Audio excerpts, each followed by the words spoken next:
राहुल गांधी। हंसी आती है ना ये नाम सुनकर। अपना भारत 200 साल गुलाम रहा। अंग्रेजों ने हिंदुस्तान को लूट खसोट कर जाति मजहब में बांटा और बिल्कुल बर्बाद कर कांग्रेस को सौंप दिया। 1947 में देश में एक सुई तक नहीं बनती थी। सारा देश राजा महाराजाओं के झगड़े में बटा हुआ था। देश के सिर्फ 50 गांव में बिजली थी। पूरे राजस्थान में सिर्फ 20 राजाओं के महल में फोन था और किसी भी गांव में नल नहीं था। पूरे देश में मात्र 10 डैम थे। सीमाओं पर मात्र कुछ सैनिक थे, 4 विमान और सिर्फ 20 टैंक थे। देश की सीमाएं चारों तरफ से घिरी थी। खजाना पूरी तरह से खाली था। ऐसे बदहाल में हमारा हिंदुस्तान कांग्रेस को मिला। इन 60 सालों में कांग्रेस ने हिंदुस्तान में विश्व की सबसे बड़ी सैन्य शक्ति तैयार की। हजारों विमान, हजारों टैंक, लाखों फैक्ट्रियां और लाखों गाँव में बिजली, हजारों बांध, लाखों किलोमीटर सड़कें और परमाणु बम, हर हाथ में फोन, हर घर में मोटरसाइकिल वाला मजबूत देश 60 सालों में कांग्रेस ने दिया। भारत ने पिछले 60 सालों में तरक्की भी बहुत की है।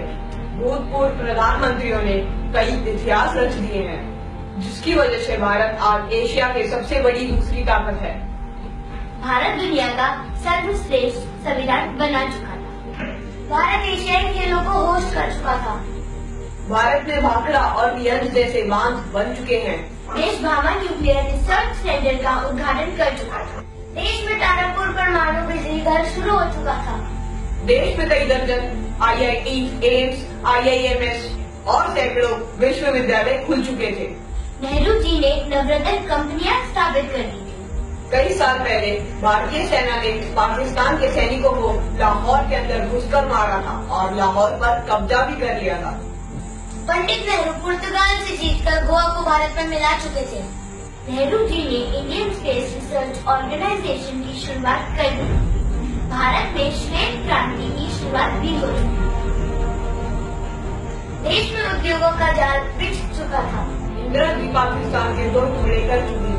पाकिस्तान 1 लाख सैनिकों और कमांडरों के साथ सरेंडर कर चुका था और तब भारत में बैंकों का राष्ट्रीयकरण हो चुका था। इंदिरा जी ने सिक्किम को देश में जोड़ दिया।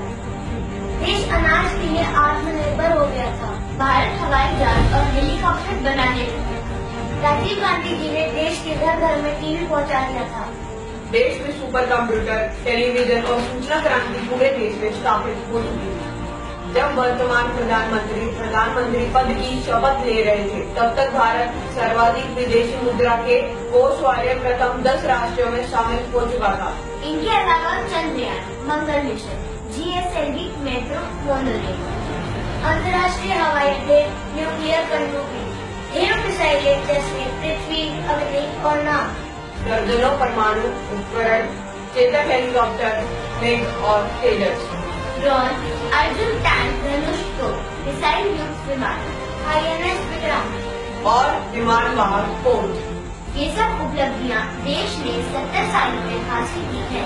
माफ कीजिए, लेकिन इंदिरा गांधी और राजीव गांधी को बैंक में डकैती करते समय बमिया गोली से नहीं उड़ाया गया था। देश विरोधी ताकतों ने उनकी हत्या की थी। और राहुल गांधी उसी परिवार से आते हैं। सोनिया गांधी को विदेशी कहकर उन पर हंसते हो। खैर, जब आप महात्मा गांधी जी पर हंस सकते हो, तो ये गांधी क्या चीज है। हमें अपने इस हिंदुस्तान पर गर्व है। जय